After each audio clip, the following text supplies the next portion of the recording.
Hola jóvenes, bienvenidos. Vamos a continuar hablando de los temas de la unidad 2 que lleva como título el ser como un ser constitutivamente moral. El tema en el que nos quedamos es el de la desmoralización humana.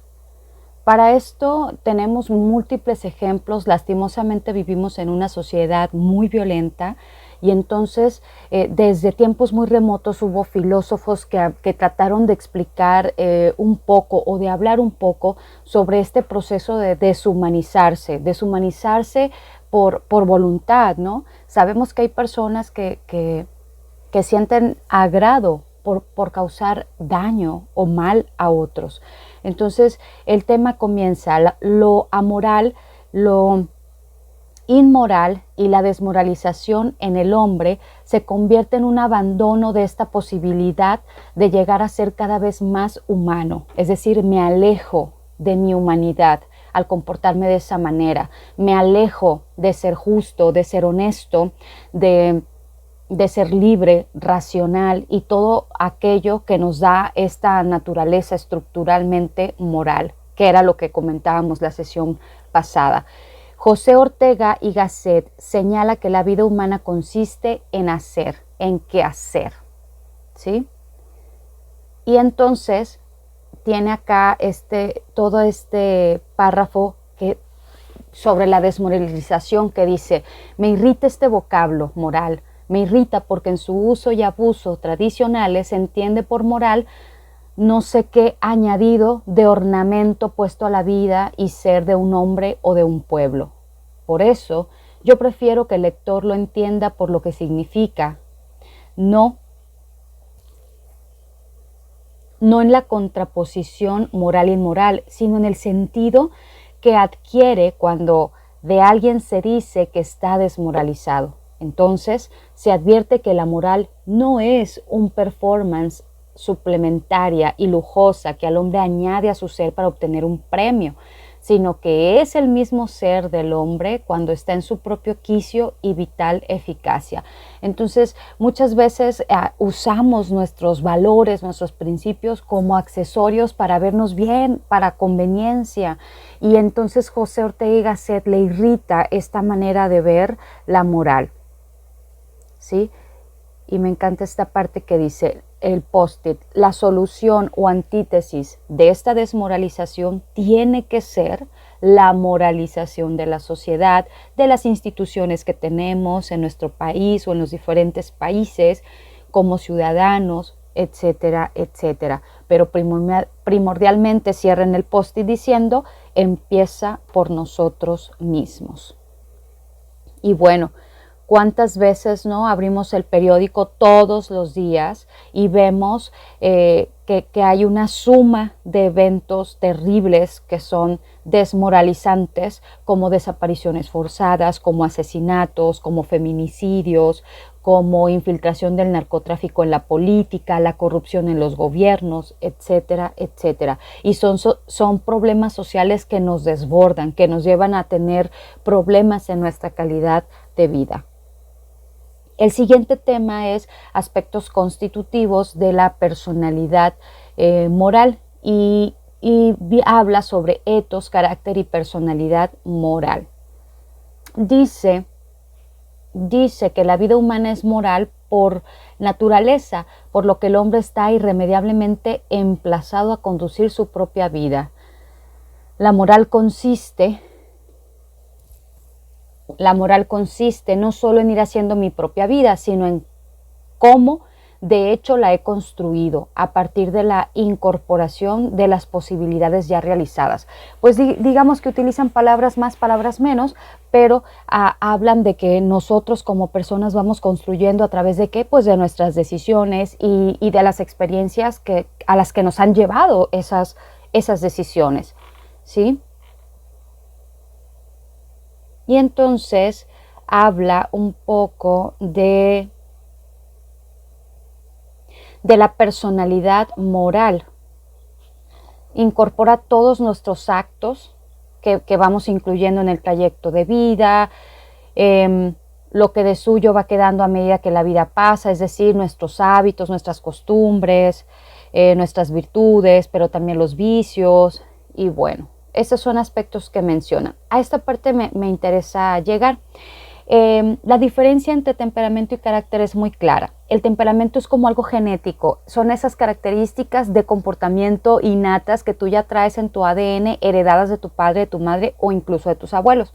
Por ejemplo, ¿alguna vez te han dicho, ay, eres igualito a tu padre, o ay, eres igualito a tu madre, o a tu abuelo o a alguien? Bueno, a eso se refiere. El temperamento son características propias que no podemos evitar, que no es que las elegimos, pero que tienen una tendencia innata a salir. Y muchas veces, la gran mayoría, no nos gustan esas características heredadas. En cambio, el carácter, ese se forja, como dice esa frase, ¿no? El carácter se forja y es con la experiencia. Ahí sí tú tienes control y dominio de cómo tú quieres conducirte, ¿no? Ante los demás.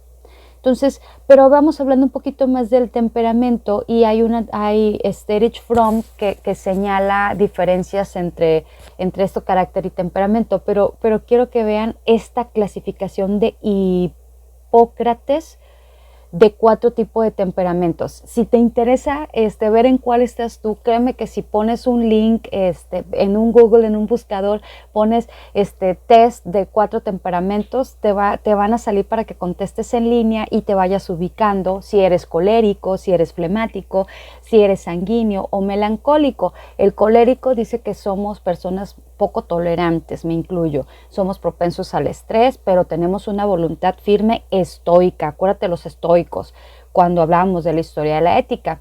En cambio, los flemáticos son indiferentes, son calmados, son racionales, son pausados, por mencionar muy pocas características. Puedes investigar más, de veras te lo recomiendo. Yo en otras clases sí lo he hecho de ponerles un test, yo se los llevaba y contestábamos para que se clasificaran. Los sanguíneos dice que son bien sentimentales, son emocionales, pero también son optimistas. Y los melancólicos, pues no, son depresivos, son somnolientos, son abatidos y también son pausados, ¿sí? Estos 4 temperamentos pues son cosas muy generales y acuérdate que el temperamento es heredado, ¿sí? Esa es la diferencia entre esos 2 aspectos. Luego, para ir cerrando esta unidad, queda el tema de la libertad.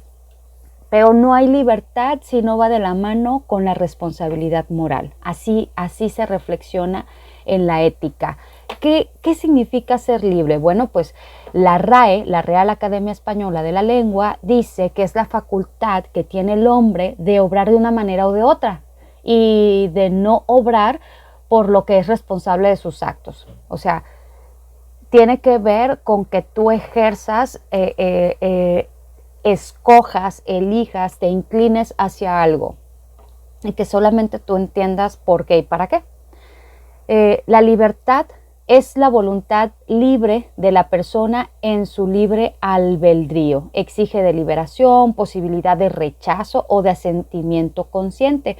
Excluye la actitud paciente o pasiva. Excluye es que deja fuera lo pasivo, porque algo pasivo es algo que no se mueve y la libertad exige que te mueva, ¿sí? Tú das el paso hacia el camino que tú quieras, hacia la decisión o la respuesta conductual que tú elijas, ¿sí? Bien,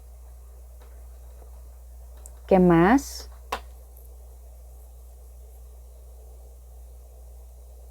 Vámonos a ver libertad positiva y libertad negativa según Isaiah Berlin. Dice que la positiva es la capacidad de cualquier individuo de ser dueño de su voluntad, de controlar, de determinar sus propias acciones y su destino. Acuérdate, como decía Aristóteles, que venimos como una tabula rasa, como una hoja en blanco y que cada quien es el arquitecto de su propio destino, pues es muy semejante a lo que está explicando como libertad positiva Isaiah Berlin. La negativa dice que un individuo es libre en la medida en que nada o nadie restringe su acción, sea cual sea el carácter de esa acción. Entonces, la negativa más bien habla de un aspecto externo. Y aquí está. La positiva se inclina más hacia un aspecto interno, tal como viene ejemplificado en este esquema. Algo muy importante que quiero mencionar es esto de Laura Pérez Vázquez. Laura Pérez Vázquez dice que la filosofía ha tratado de dar respuestas a estas interrogantes de qué es la libertad. Y han surgido 3 posiciones filosóficas, estas 3: indeterminismo, determinismo y autodeterminismo. Y aquí tenemos este esquema. El determinismo dice que la libertad está determinada interna y externamente, pero que eres tú el que va tomando pues tus decisiones para irlo marcando. El indeterminismo es una teoría, es una rama de la filosofía que dice que no existe la libertad, que todo es como casualidad, o sea, el destino tiene toda, si crees en Dios, pues Dios tiene la palabra absoluta y que los tiempos de Dios son perfectos y que si Dios me lo mandó es porque eso tiene para mí. Si tú tienes una filosofía que muchos mexicanos compartimos esta parte de la filosofía, bueno, pues basamos más nuestra libertad hacia esta rama de la filosofía o esta posición filosófica del indeterminismo, donde ya tú dices, no, es que yo no tengo tanto control, lo tiene ese ente, lo tiene ese Dios, ¿sí? El determinismo es el que dice, no, aquí hay causa y efecto. Si yo me caí es porque me tropecé, porque no observé, no me fijé, pero me iba a pasar y me va a volver a pasar si no me vuelvo a fijar, ¿no?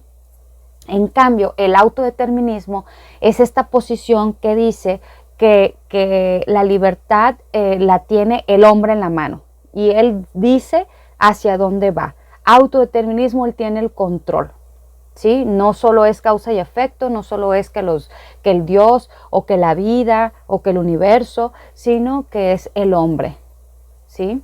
Por eso están representados con esas imágenes, ¿no?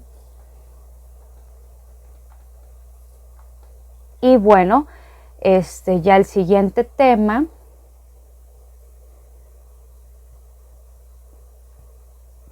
tiene que ver con cómo ejercer, ¿no?, la libertad, que hay determinismos biológicos y culturales. Dice, la ética consiste en este proceso de subjetivación y de autoapropiación de nuestro propio y personal proyecto de vida, ¿sí? Esto de subjetivación tiene que ver con todas las ideas, el mundo de ideas que está dentro del sujeto, de tu pensamiento, y obviamente que es cómo diriges o cómo vas estructurando tu proyecto de vida. Es cómo haces tuyo, tu camino. Yo lo voy marcando hacia acá o lo voy dirigiendo hacia allá.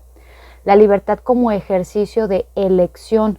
Pues nosotros podemos elegir, inventar, fantasear y dar respuesta podemos equivocarnos, pero es nuestra vida, ¿sí? Es nuestra vida. Vamos viendo este esquema azul que dice, de esta manera es posible la libertad. Número 1, debemos de tener conciencia de que somos nosotros mismos y no otros los que estamos decidiendo. Aun cuando sea tu mamá, papá, novio, novia, amigo, amiga, quien te da un consejo, eres tú el que decide seguirlo. Eres tú el que decide resolver tu problema con esa idea, siendo, o sea, resultado de una plática con alguien, de una instrucción de alguien o una reflexión propia, ¿sí? 2, hacernos responsables de nuestras consecuencias de nuestras decisiones. Y 3, nuestras decisiones deben conducirnos a ser más humanos y a reconocer en los otros sujetos libres. Tanto yo soy libre como los demás. ¿Sí? Y bien, se van repitiendo, ¿no?, muchas de estas ideas con muchas palabras. Libertad es el poder de decidir racional y responsablemente nuestros actos, etcétera, ¿no? Sabemos que libertad y voluntad son aspectos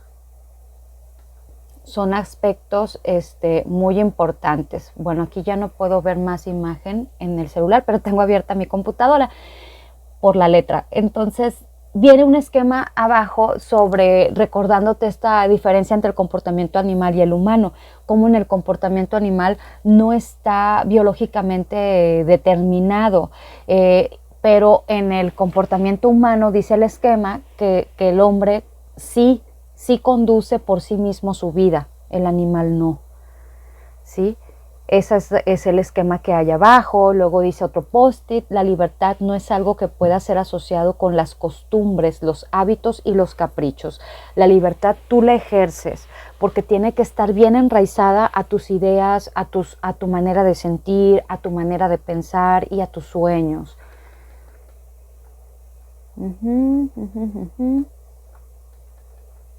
Bueno, esos son los temas sobre la libertad. Y viene otro de toma de decisiones, pero ya no me aparecen aquí.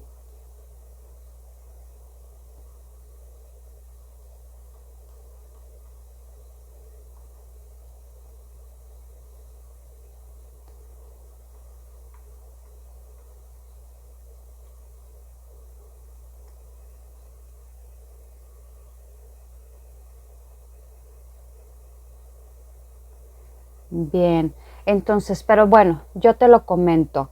En el tema de decisiones, dice que la ética es la práctica de reflexionar sobre lo que vamos a hacer y los motivos por lo que los vamos a hacer. Acuérdate que todo lo que tenga que ver con filosofía y con ética tiene que ver con reflexión. Entonces, para tomar decisiones, la misma recomendación o proceso tienes que seguir. Acuérdate que comentábamos de parar, pensar y luego decidir actuar, ¿sí? Entonces, ¿qué tenemos que tomar en cuenta para la toma de decisiones? Tenemos que tomar en cuenta qué nos motiva, la reflexión ética, qué nos llevó a actuar de tal manera. Luego, los fines o las intenciones, qué pretendo conseguir, los medios, qué debo hacer o tener para lograrlo, las causas, razones sobre el actuar, por qué. O sea, ¿cómo justifico yo esta toma de decisión? Y finalmente las consecuencias, las repercusiones, si están de acuerdo al código moral que yo tengo en mí y al que comparto con mi familia o sociedad. Esas son algunas de las recomendaciones que aquí te dan y te dan así como que pasos a seguir y son diferentes los filósofos, ¿sí? Está muy interesante que vean esos esquemas porque están muy sencillos de seguir. Toma de decisiones, es un tema con el que me gustaría también la siguiente sesión que los vea, profundizar un poco más para ver las diferentes propuestas de los filósofos. Entonces hasta aquí dejo este video, se los comparto para que terminen sus actividades de la unidad 2. Hasta luego, chicos.